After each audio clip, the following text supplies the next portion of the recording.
Suatu saat lepas saja hati ini, enggak dibebani. Kalau Allah menghendaki memberitahu, maka tidak sulit Allah memberitahu apa yang salah. Suatu saat salah seorang di antara karyawannya berada di sebuah kendaraan. Di dalam bis tersebut ternyata di belakangnya ada orang yang sedang berbincang-bincang. Dan salah satu di antara perbincangannya adalah menceritakan sang suami. Ternyata jelas apa yang terjadi, jelas apa yang dilakukan. Sesudah disampaikan, seakan kebetulan duduk di belakang ada yang ngobrol. Bukan kebetulan. Itulah salah satu cara Allah memberitahu orang yang berbaik sangka. Akhirnya ketahuanlah perilaku sang suami diiringi dengan suami yang akhirnya meminta maaf dan memperbaiki diri. Begitulah kalau orang sibuk dengan berbaik sangka karena Allah, nanti Allah akan memperjelas apa yang salah.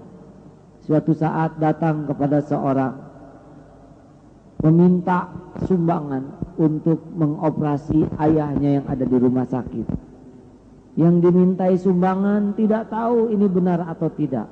Masuklah ke kamar dan berdoa, ya Allah, saya tidak akan berburuk sangka kepada orang yang datang ini, tapi Engkaulah yang maha tahu segala tipu daya. Tiada Tuhan selain Engkau yang maha tahu segala rahasia. Ya Rabb, sekiranya memang dia benar-benar membutuhkan rezeki ini, berikanlah kelapangan bagi hatiku untuk menafkahinya.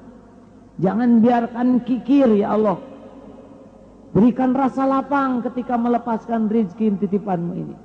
Tapi sekiranya dia menipu dan ini akan mencelakakan dirinya serta mencelakakan kami, tolonglah ya Allah. Ketika ditanya di mana sakitnya, di rumah sakit itu. Ayah sakit apa? Harus dioperasi. Di rumah sakit mana? Disebutkanlah sebuah rumah sakit. Dan subhanallah, pada saat itu salah seorang murid yang dimintai ini sedang dinas di rumah sakit tersebut jaga malam.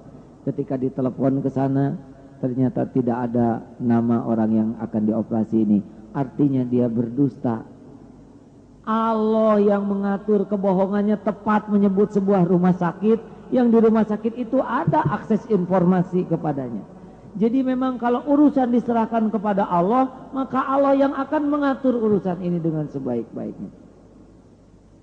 Daripada kita mendahului dengan segala kecurigaan, lebih baik dahului dengan prasangka baik sambil kita serahkan urusan kepada Allah. Allah maha tahu segala urusan, tidak akan mengecewakan. Alkisah ada seorang ibu yang anaknya dinas di luar kota. Anak ini anak wanita. Sudah akil balik sehingga membuat sang ibu cemas. Ya Allah, ampun andai kata saya salah. Saya tidak tahu apa yang terjadi di sana, tapi Engkau maha tahu apa yang terjadi. Saya tidak mau kehilangan ya Allah. Saya tidak mau anak saya teraniaya dan ternoda. Tolong ya Allah. Berbaik sangka kepada Allah. Tidak tahu anak di mana. Itu katanya cerita sang anak. Setiap waktu ingat saja kepada ibunya. Sampai dia tidak betah bekerja, tidak betah apa, ingin pulang saja. Memang Allah yang membolak-balik setiap hati. Nah, keuntungan berbaik sangka kepada Allah, berbaik sangka kepada orang yang beriman, insya Allah Allah akan mengatur urusan-urusannya menjadi lebih baik, lebih mudah.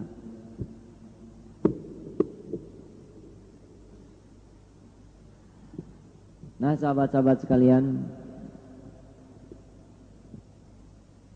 kalau andai kata tetangga mengadakan hajatan, kemudian undangannya tidak sampai kepada kita, jangan kotori hati dengan buruk sangka. Wah, tetangga tidak mengundang. Wah, jangan-jangan dia benci. Hibur hati ini dengan baik sangka. Siapa tahu sudah menganggap saudara sendiri sehingga tidak perlu memberikan kartu undangan, atau siapa tahu undangannya sudah disampaikan hanya mungkin dipakai mainan oleh anak-anak.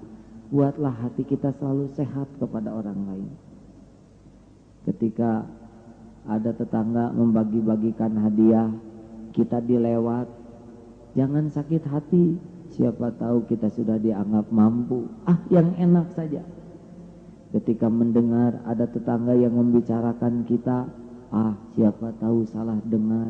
Benar dia ngomong, siapa tahu itu sedang emosi. Enggak emosi. Siapa tahu dia sudah robah pikirannya. Buatlah kita pikirannya enak saja. Karena kalau kita sudah berhati busuk, maka itulah yang akan menghalangi pertolongan dari Allah.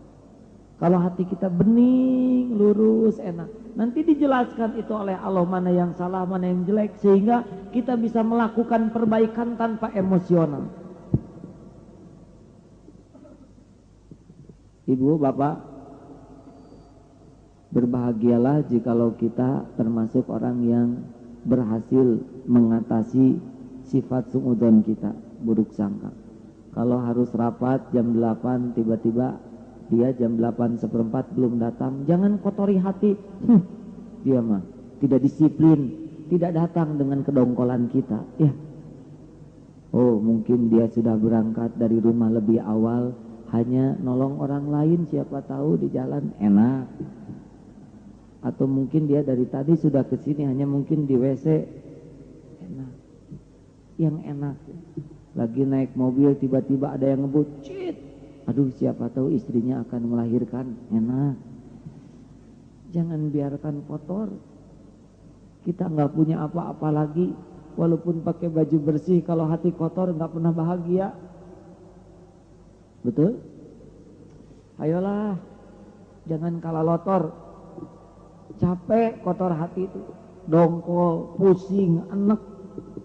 Terus kapan bahagianya? Bagaimana kalau lagi dongkol terus mati? Ibu, bapak, bersihkan hati ini dari kedengkian, kebusukan, suudzon. Dan juga yang paling penting adalah bersihkan akidah kita. Enggak boleh kita musyrik, menyekutukan Allah dalam bentuk apapun.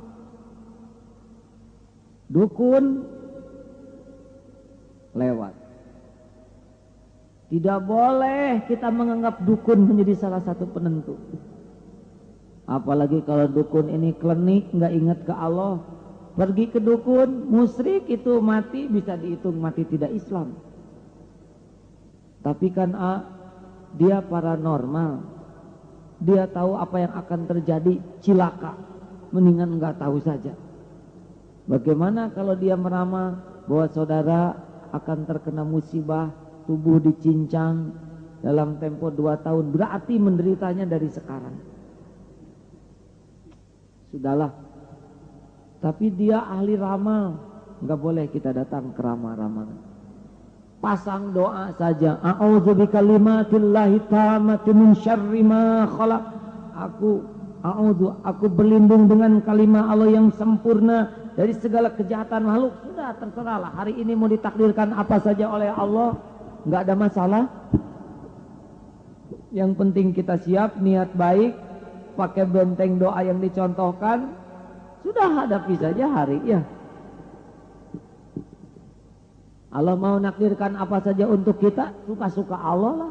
Diri kita kan milik Dia, betul tidak? Yang pasti Allah tidak akan pernah zolim kepada makhluk-makhluknya kalau kita sudah berusaha menaatinya.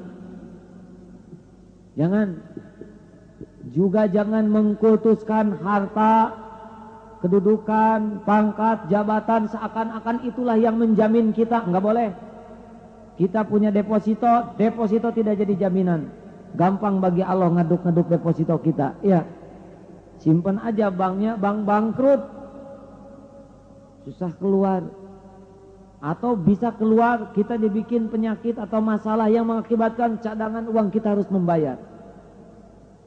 Jangan kultuskan relasi tidak jadi jaminan. Wah, tapi sekarang tuh yang punya relasinya lagi ambruk, ikut stres. Ya. Jangan jadikan andalan kekuatan tubuh, nggak bisa. Kita bina tubuh kita tapi kita nggak akan tertolong oleh kekuatan diri kita. Walaupun kita jago karate, jago kungfu, dan 5, kita lagi tidur dikencingi kecoa, nggak bisa melawan.